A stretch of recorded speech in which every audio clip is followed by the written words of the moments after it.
Yang ketiga yang akan kita bahas insyaallah adalah risalah ba'du fawaid suratil Fatihah. Beberapa pelajaran yang dipetik dari surah Al-Fatihah. Beberapa pelajaran penting yang terdapat dalam surah Al-Fatihah. Ini merupakan risalah yang ke-8 dari bab Majmu'ah Rasail fit Tauhid wal Iman pada kitab Mu'allafat Syekh Muhammad Ibn Abdul Wahhab jilid 1. Kata beliau, ba'du fawaid suratil Fatihah. Beberapa faidah dari surah Al-Fatihah. Bismillahirrahmanirrahim. Ini sudah berlalu tadi penjelasan basmalah. Alhamdulillahirabbil alamin. Ar-Rahmanir-Rahim. Maliki yaumiddin. Qala Syekh rahimahullahu taala, hadhil ayatus salatu tadammanat salatu masail. Baik, di sini beliau tidak menyebutkan basmalah, ya, tidak menyebutkan basmalah sebagai bagian dari surah Al-Fatihah, dan ini sesuai dengan mazhab dari Ahlul Madinah. Ahlul Madinah tidak menghitung basmalah sebagai bagian dari surah Al-Fatihah. Adapun Ahlul Kufah, ya, Ahlul Kufah dan selainnya, dan ini yang dipakai dalam mushaf kita di Indonesia, menghitung basmalah sebagai ayat yang pertama dari surah Al-Fatihah. Dan memang ada khilaf ya dalam masalah apakah basmalah bagian dari Al-Fatihah atau tidak. Allahu a'lam bishawab. Ya, bukan di sini penjawabannya. Di sini beliau rahimahullahu taala tidak menyebutkan basmalah, ya, mengikuti mazhab yang pertama. Makanya beliau langsung masuk, alhamdulillahirabbil alamin arrahmanirrahim maliki yaumiddin. Kata beliau, 3 ayat ini, hadhil ayatus salatu tadammanat salasa masail, mengandung 3 perkara. Al-ayatul ula fiha mahabbah. Ayat yang pertama, yakni alhamdulillahirabbil alamin, di dalamnya terdapat apa? Mahabbah. Dari sudut pandang mana alhamdulillahirabbil alamin menunjukkan sifat mahabbah dari Allah Subhanahu wa taala kepada hamba-hambanya. Kata beliau, li'anna Allaha mun'imun, karena Allah Subhanahu wa taala pemberi nikmat. Wal mun'imu yuhibbu ala qadri in'amihi. Dan saya ulangi, fiha al-mahabbah, padanya ada kecintaan orang yang membaca kepada Allah Subhanahu wa taala, kecintaan hamba kepada Allah Subhanahu wa taala. Karena Allah Subhanahu wa taala mun'imun, pemberi nikmat. Wal mun'imu yuhabbu ala qadri in'amihi. Sementara pemberi nikmat dicintai sesuai dengan kadar pemberiannya. Siapa yang berinya besar, satunya beri kecil, ya tentunya kecintaan kepada pemberiannya besar lebih dicintai. Ya. Walaupun tidak selamanya berkenaan dengan terkait dengan kuantitas, kadang juga dengan kualitas bantuan. Ada orang membantu sedikit tapi dalam kondisi pas lagi dibutuhkan, sangat butuh-butuhnya, dengan orang yang membantu banyak tapi kondisinya tidak terlalu dibutuhkan. Maka tentunya akan lebih mengena dalam hati kita orang yang membantu pada saat dibutuhkan. Maka ini pasti kecintaan kita lebih besar kepadanya dibandingkan yang membantu kita dalam jumlah yang banyak namun dalam kondisi apa? Tidak terlalu belum terlalu dibutuhkan. Karena itulah Allah Subhanahu wa taala menjadikan orang yang berinfak di jalan Allah dan yang berperang di jalan Allah sebelum Hudaybiyah itu lebih dicintai oleh Allah dan lebih tinggi kedudukannya dibandingkan yang berperang dan bersedekah setelah apa? Hudaybiyah. Ya. Nah, ulaika a'zamu darajatan minal ladzina anfaqu min qablu wa qatalu wa kullu wa'adallahu al-husna. Semuanya masuk surga, namun yang berinfak sebelum Hudaybiyah lebih dicintai oleh Allah dan lebih tinggi kedudukannya Hudaybiyah. Kenapa? Karena infak sebelum Hudaybiyah itu sangat dibutuhkan. Berbeda dengan setelah Hudaybiyah. Makanya Nabi SAW ketika membandingkan atau menegur Khalid bin Walid yang ada masalah dengan Abdurrahman bin Auf, beliau mengatakan apa? Lau la tasubbu ashabi lau anfaqa ahadukum misla uhudin zahaba ma balagha mudda ahadihim wala nasifa. Seandainya kamu hai Khalid bin Walid bersedekah dengan satu gunung, ya, satu gunung emas, tidak akan sama seperti satu mud atau bahkan setengah mud dari sedekahnya Abdurrahman bin Auf. Kenapa? Karena sedekah Abdurrahman bin Auf min as-sabiqin al-awwalin. Semua pengorbanan harta yang keluar saat itu sangat berharga karena di momen yang sangat dibutuhkan. Jelas sampai sini? Kata beliau, Allah Subhanahu wa taala memberi nikmat dan yang memberi nikmat itu pasti dicintai. Sudah fitrah manusia mencintai yang memberikan sesuatu kepadanya sesuai dengan kadar nikmatnya. Dan wa ma bikum min ni'matin fa minallah. Semua dari yang ada pada kita dari Allah. Karena itulah wajib mengikhlaskan cinta hanya kepada Allah Subhanahu wa taala. Wal mahabbatu tanqasimu ila arba'ati anwa'. Mahabbatun syirkiyah. Ini yang pertama, mahabbat terbagi 4. Yang pertama mahabbatun syirkiyah. Wa humul ladzina qala Allahu fihim wa minan nasi may yattakhidhu min dunillahi andada yuhibbunahum ka hubbillah. Ila qaulihi wa ma hum bikharijina minan nar. Yani orang yang cintanya kepada selain Allah sama seperti cintanya kepada Allah Subhanahu wa taala. Maka ini mahabbatun syirkiyah. Kalau mencintai selain Allah sama dengan cinta kepada Allah saja syirik, apalagi ketika mencintai selain Allah lebih besar dibandingkan mencintai Allah Subhanahu wa taala. Wal mahabbatu tsaniyah hubbun batil. Ya. Hubbul batil, mencintai kebatilan.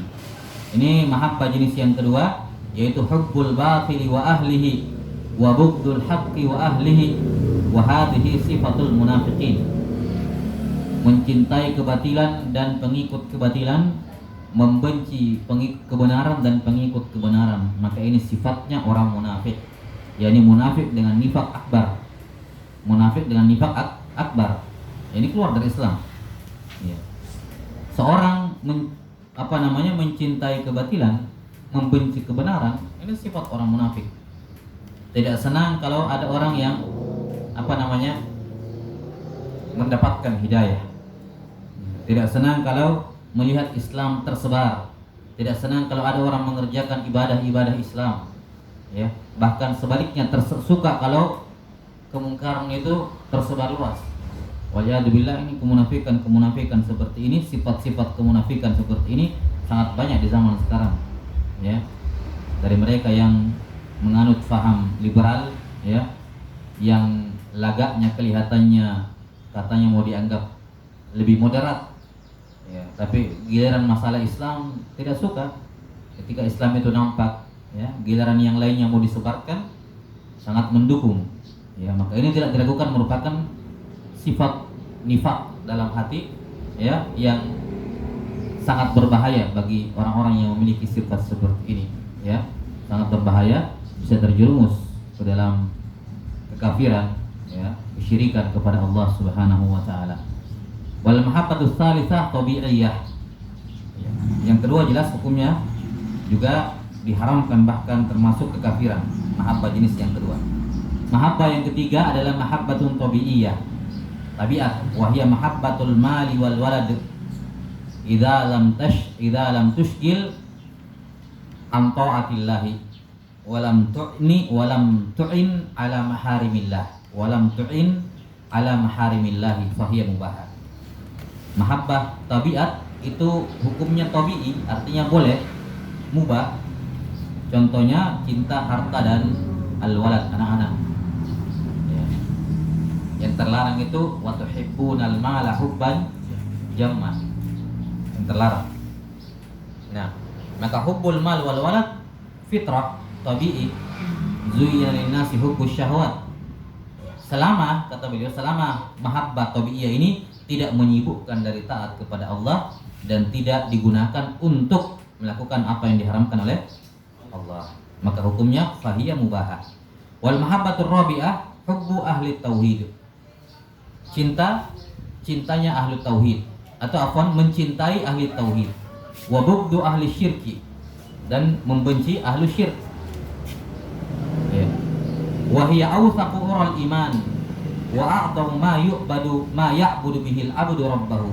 Ini adalah tali iman yang terkuat dan ibadah terbesar yang dilakukan oleh hamba kepada Tuhannya. Karena itulah di antara jenjang cinta yang tertinggi atau di antara jenjang ibadah tertinggi adalah al-mahabbah. Ya, cinta kepada Allah Subhanahu wa taala. Nah, ini kalau mau didetailkan jadinya 5 ya.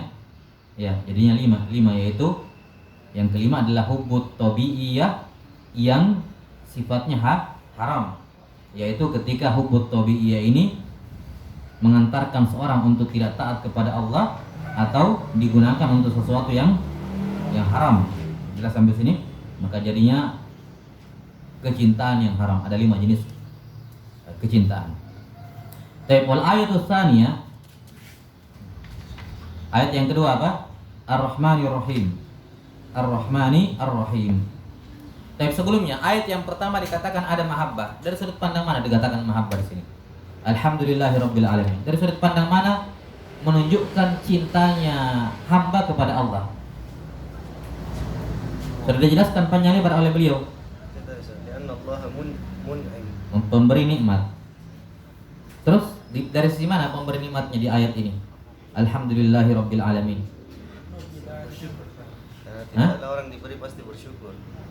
Enggak, dari ayat ini alhamdulillahirabbil alamin. Apa hubungannya ayat ini dengan kalimat penulis li'annallaha mun'imun? Karena Allah memberi nikmat. Dari sudut pandang mana ayat ini menunjukkan Allah memberi nikmat? Hah? Apa alhamdulillahirabbil alamin? Segala pujian hanya milik Allah Subhanahu wa taala rabbil alamin. Iya kan? Dari sudut pandang mana menunjukkan Allah memberi nikmat di ayat ini?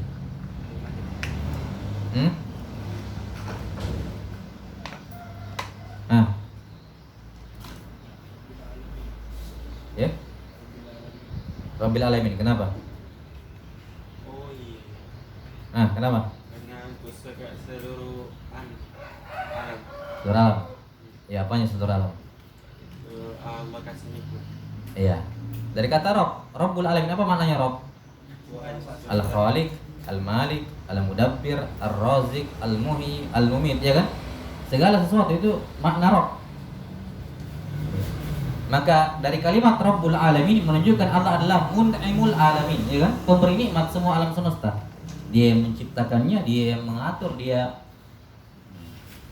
Karena kita yakin bahwa Allah Rabbul alamin, maka kita apa? Mencintai dirinya.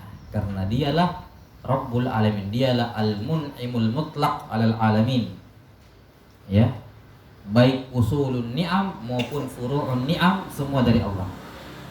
Dasar-dasar kenikmatan ataupun cabang-cabang dari dasar kenikmatan itu semuanya adalah dari Allah Subhanahu wa taala.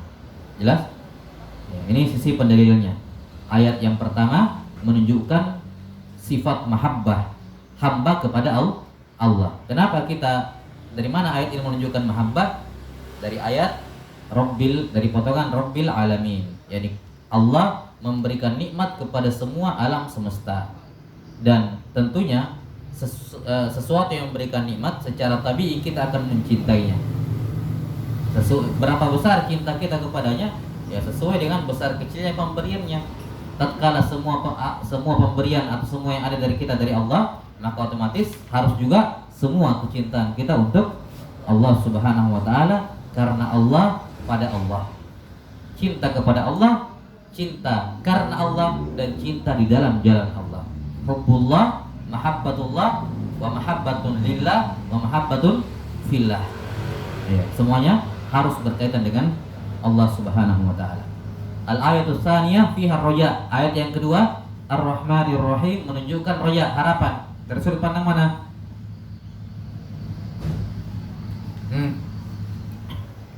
Dari sudut pandang mana Ar-Rahmanir Rahim menunjukkan ibadah roja dari hamba kepada Allah. Kenapa? Harapan itu Hah? rahmat Allah. Rahmat Allah. Detailkan lagi.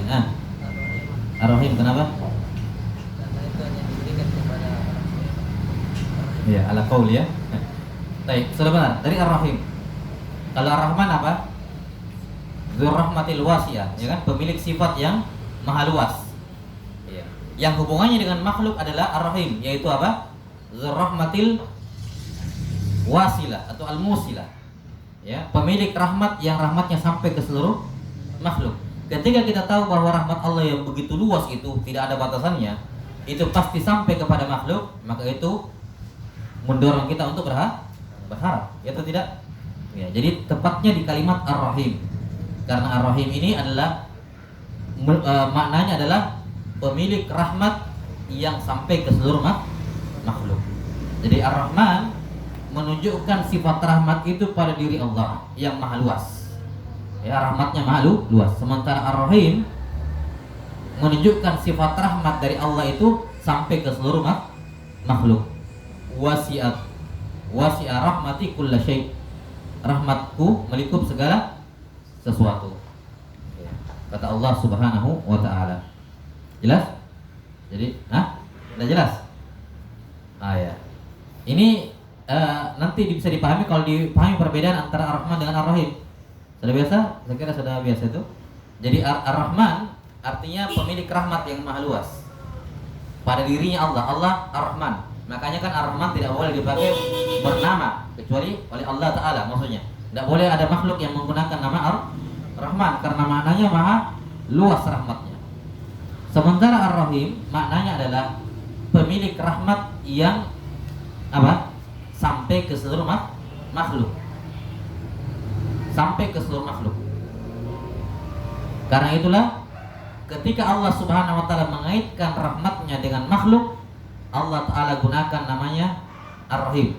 Allah menggunakan nama Ar-Rahim, tidak menggunakan nama Ar-Rahman. Ar-Rahman tidak digunakan oleh Allah dalam konteks muta'addi kepada makhluk.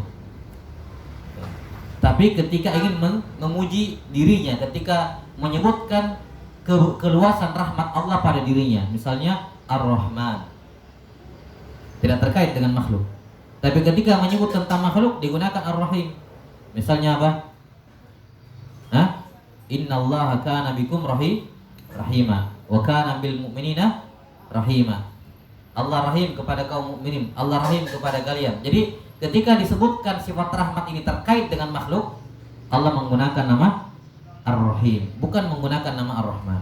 Ar-Rahman Allah gunakan ketika ingin menunjukkan luasnya rahmat Allah, tidak terhingganya rahmat Allah.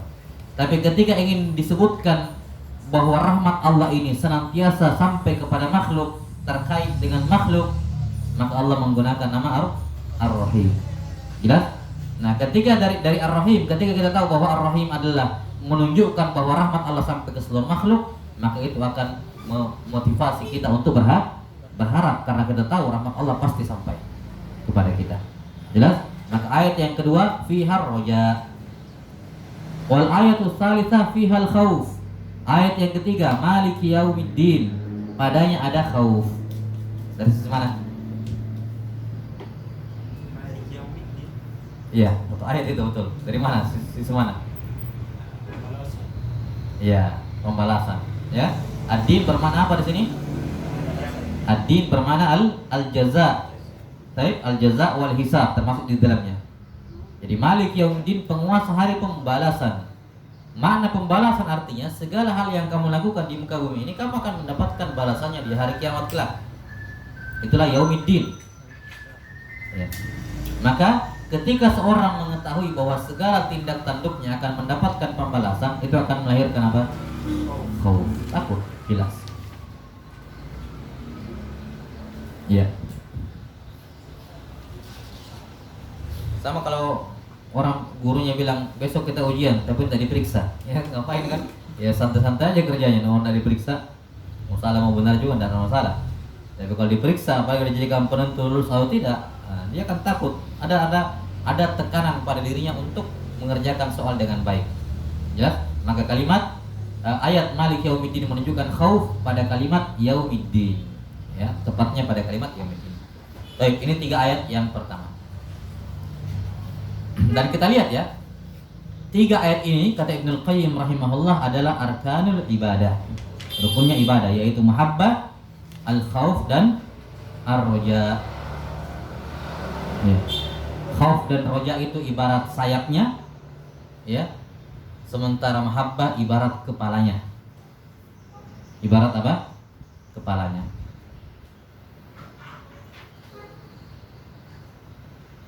Ya.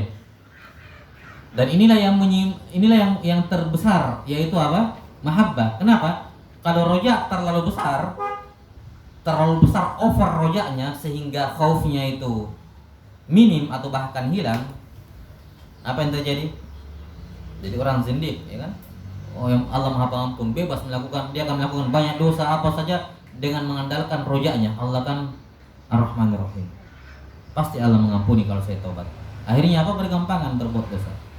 Sebaliknya khaufnya kalau terlalu besar mendominasi rojanya minim atau bahkan habis, hilang, maka dia bisa terjerumus ke dalam perbuatan kekafiran atau bahkan murtad dari Islam. Kenapa?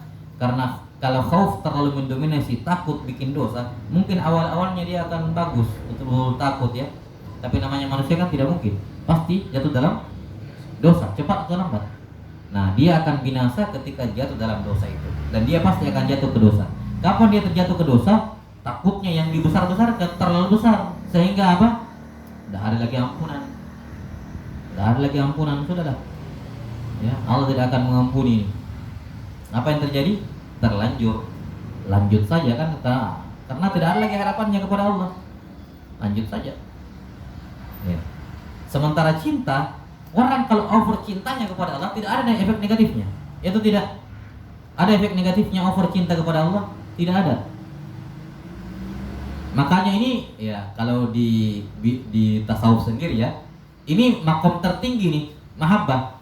Makanya kan orang-orang yang sampai dalam makom mahabbah di sekte tasawuf itu terhitung pakai jari. Kenapa Rabi'ah al-Adawiyah itu diagung-agungkan dalam sufi? Karena dia satu dari segelintir orang yang sampai pada makom mahabbah, katanya. Ya. Jadi memang mahabbah ini jenjang, bahkan di sini beliau mengatakan apa tadi? La wa'adamu ma ya'budu bihil abdu rabbahu. Dengan jenjang mahabbah inilah, ya, ini adalah ibadah terbesar yang hamba lakukan kepada Allah. Jelas ya? Ibadah terbesar yang seorang hamba bisa lakukan kepada Allah adalah apa? Cinta. Karena itulah Ibnul Qayyim rahimahullahu ta'ala mengatakan dalam nuniyahnya apa? Ibadatur rahmani ghayatu hubbihi ma'a dhulli 'abidihi wa huma qutbani. Ibadah kepada Ar-Rahman adalah ghayatu hubbihi, mencintai Allah sampai pada puncak kecintaan. Jadi berbeda dengan khauf dengan roja yang harus seimbang. Kapan over mengalahkan yang lain maka akan berbahaya. Mahabbah tidak ada efek negatifnya. Semakin besar, semakin tinggi, tidak ada dikatakan istilah over cinta kepada Allah, tidak ada. Semakin dalam, semakin cinta kepada Allah semakin bagus, semakin mencapai puncak. Makanya walladzina amanu asyaddu hubbalillah. Itulah alasan kenapa mahabbah lebih tinggi dibandingkan khauf dengan roja. Dijadikan dia ibarat kepala pada ibadah itu, sementara khauf dengan roja ibarat sayap yang harus seimbang kalau mau terbang bagus. Ya. Adapun mahabbah tidak ada efek negatifnya. Semakin cinta kepada Allah semakin bagus, mendominasi semakin bagus. Adapun khauf itu harus dibagi dengan roja, demikian pula sebaliknya. Jelas? Baik. Berikutnya ayat yang keempat, iyyaka na'budu. Ai a'buduka ya rabbi bima madha bihadhihi salati. Yani aku menyembahmu wahai Tuhanku. Ya, saya menyembahmu seraya menghadirkan 3 sifat yang sebelumnya, yaitu bimahabbatika wa rajaika wa khaufika. Baik. Fahadhihi salatu arkanul ibadah. Ini beliau ambil dari Ibnul Qayyim rahimahullah dan selainnya. Ya. Kata beliau 3 poin ini, mahabbah, raja dan khauf adalah rukun ibadah. Wa sarfuha li ghairillahi syirkun, dan mengerahkan, mempersembahkan salah satu dari tiga ini kepada selain Allah adalah kesyirikan. Tentunya kalau mahabbahnya, rojaknya dengan khaufnya sampai dalam jenjang ibadah. Karena sebagaimana mahabbah, khauf juga ada khauf tabi'i. Jelas ya? Ada khauf tabi'i juga. Nah, wa fi hadhihi tsalati ar-raddu ala man ta'allaqa biwahidatin minhun. Kaman ta'allaqa bil mahabbati wahdaha, au ta'allaqa bir raja'i wahdahu, au ta'allaqa bil khaufi wahdahu. Di sini beliau sedikit mengkritisi tarekat Sufiyah. Kata beliau, ayat ini atau tiga ayat ini bantahan kepada orang yang hanya terkait dengan salah satunya, yakni memahami tiga makom ibadah ini secara apa? Secara terpisah, dipisah-pisah makomnya. Makom mahabbah tidak ada hubungannya dengan makom roja. Makom roja tidak ada hubungannya dengan makom khauf. Misalnya dia ta'alluq dengan mahabbah saja, atau ta'alluq dengan makam roja saja, ta'alluq dengan makam khauf saja. Padahal perhatikan, konsep tauhid itu, jelas ya, konsep tauhid itu seharusnya menjadi kacamata seorang muslim dalam segala sesuatu. Islam tidak mengenal yang namanya dikotomi. Dikotomi dalam artian terpisah, tidak ada hubungannya, itu dalam Islam seperti itu. Semua ilmu Islam, semua taksimat dalam Islam, semua ajza dalam ajaran Islam, ketika dibagi itu hanya dibagi berdasarkan karena ada tujuannya. Bukan artinya ketika dibagi artinya bagian A dengan B tidak ada hubungannya. Tidak. Islam tidak mengenal taksim, pembagian yang sifatnya dikotomis, tidak ada. Jelas? Tauhid ada tiga. Ini tidak berdiri sendiri, tidak. Rububiyah, uluhiyah sendiri, tidak tersendiri. Makanya kan selalu dibahas apa hubungan ketiga tauhid ini. Pasti selalu ada. Islam tidak pernah memisahkan antara dunia dengan akhirat, tidak. Tidak sampai sini. Islam tidak memisahkan antara ilmu dunia yang bermaslahat untuk kaum muslimin dengan ilmu agama. Sampai memisahkannya secara dikotomis itu menyelisihi. Salah. Ya, sama seperti makam ibadah, mahabbah, roja, khauf, tawakal, doa, rohbah, isti'anah, istighosah. Ini semua taksim ibadah, bukan dimaksudkan untuk memisah-misahkan, tidak ada hubungannya. Jelas sampai sini? Hanya mimbab untuk tashil, mempermudah pemahaman terhadap masing-masing ibadah ini. Wa illa, seorang muslim harus menggunakan kacamata tauhidi. Ya, pandangan apa? Tauhidi, yakni segala sesuatu itu adalah satu kesatuan. Kenapa? Semua bersumber dari Allah Subhanahu wa taala, maka semua pasti memiliki benang merah satu sama lain. Ya atau tidak? Iya. Apapun itu, jangan dipisah-pisah ilmu agama sama ilmu dunia. Ya kan? Ilmu apa namanya? Ini dengan zahir dengan batin tidak ada. Zahir dengan batin terpisah dari sudut pandang itu saja. Jangan dipisah-pisahkan zahir dengan batin. Percuma baik hatinya kalau percuma baik luarnya kalau dalamannya tidak baik. Enggak. Orang yang tidak baik luarnya itu tidak baik dalamannya. Itu konsep tauhid dalam Islam. Jadi tauhid, pandangan tauhid kita tidak hanya memandang pada masalah akidah tauhid, tapi segala sesuatu kita pandang dengan pandangan tauhidi, satu kesatuan. Jangan dipisahkan kemudian dikotomikan satu sama lain yang tidak punya hubungan. Jelas? Dunia berhubungan dengan akhirat, surga berhubungan dengan neraka. Dosa ada korelasinya dengan ketaatan. Itu tidak ada hubungannya. Jangan dipisah-pisah. Ibadah satu dengan ibadah lain, makom mahabbah, khauf dan ini terpisah-pisah. Siapa yang mau latihan khauf? Ini nih latihannya. Makom ini ya. Makom roja ini latihannya. Makom mahabbah yang tertinggi ini nih. Seakan-akan ini sifatnya tadarruj. Ya, anak tangga, level, tidak seperti itu. Ya. Jelas sampai sini? Kalaupun misalnya kalaupun kita katakan level, itu tidak terpisah. Orang yang sudah di tingkatan mahabbah tetap harus rojak dengan khaufnya harus terjaga. Misalnya kalaupun kita mau katakan ini sifatnya level lah, ini level. Wa illa ini semua adalah satu kesatuan utuh. Ya, kalau bahasa kerennya sekarang worldview. Ya. Ya. Cara pandang terhadap dunia ini Islam tidak mengenal cara pandang dikotomis. Tapi cara pandang tauhidi, segala sesuatu itu satu. Ya. Kalaupun dipisah bukan dengan maksud untuk dipisahkan, tidak ada hubungannya, masing-masing berjalan di rel tersendiri. Tidak. taksim yang dilakukan oleh para ulama hanya untuk tashil, mempermudah menghafal, mempermudah memahami, bukan maksudnya ditaksim, dibagi untuk dipisahkan yang tidak ada hubungannya. Jelas sampai sini? Maka 3 ayat ini bantahan kepada ini makom-makom dalam sufiyah yang memisahkan makom mahabbah sendiri, roja sendiri, khauf sendiri.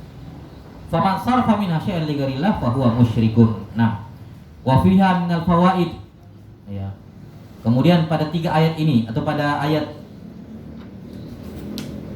3 ayat yang pertama ya, terdapat faedah ar-raddu ala salasi tawaif, sanggahan kepada 3 kelompok manusia, allati kullu ta'ifatin tata'allaqu biwahidatin minha, di mana setiap kelompok hanya bergantung atau hanya terkait dengan satu dari 3 sifat di atas, apakah mahabbahnya, khaufnya atau rojanya. Kita lihat ya.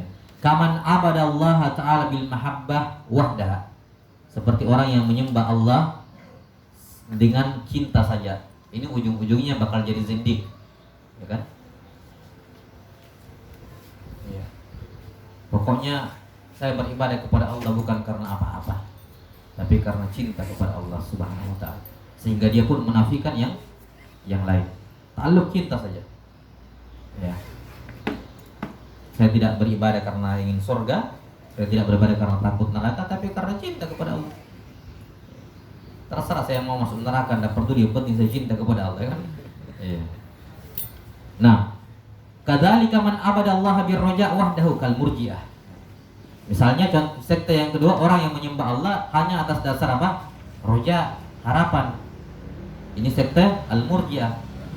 Al-murji'ah dengan semua turunan pecahannya, yaitu diantara pecahan al-murji'ah seperti al-murji'ah kan ada 2 ya. Gulatul murji'ah secara umum, murji'ah ekstrim itu yang mengatakan iman itu hanyalah ma'rifatul qalb, sekedar kenal Allah selesai. Makanya menurut sekte ini setan iblis itu mukmin, Firaun itu mukmin karena kenal Allah. Tentunya mazhab yang batil. Ada juga yang tidak sampai gulu. Inilah murji'ah yang mengatakan bahwa amalan bukan bagian dari iman. Iman itu hanyalah apa? At-tasdiq. Bedakan antara tasdik dengan ma'rifah. Yang mana lebih kuat? Tasdik atau ma'rifah? Tasdik, karena tasdik itu membenarkan lebih dari sekedar kenal. Ma'rifah kan sekedar tahu. Kata yang gulat, sekedar kamu tahu Allah, kamu sudah beriman. Orang kafir semuanya kenal Allah. Setan kenal Allah, ya kan? Ini makanya dikatakan gulatul murji'ah, ekstrim ini, yang mengatakan iman itu hanyalah ma'rifatul qalb. Nah, kadzalika man abada kadzalika murji'ah yang lain ya tadi yang ma'ruf ya dalam buku-buku usul sunnah ya. Nah, yang menafikan amalan bagian dari iman, artinya mengatakan iman itu hanya